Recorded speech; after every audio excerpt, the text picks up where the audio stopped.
চলে যাব এখান থেকে, কেউ থাকবে না।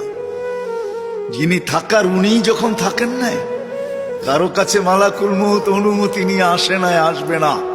শুধু একজন মুহাম্মদুর রাসূলুল্লাহ সাল্লাল্লাহু আলাইহি ওয়াসাল্লামের কাছে মালাকুল মউত যখন আসছেন, তো আল্লাহ বলছে বন্ধুর কাছে অনুমতি নিয়ে ঢুকবে। অনুমতি দিলে ঢুকবে, নাইলে ফিরে আসবে। বন্ধু আমার, খবরদার অনুমতি ছাড়া যায় গর্জায় ঢুকা যাবে না। আমাদের কারো কাছে অনুমতি নিয়ে আসবে না, ওনার কাছে অনুমতি নিয়ে গেছেন।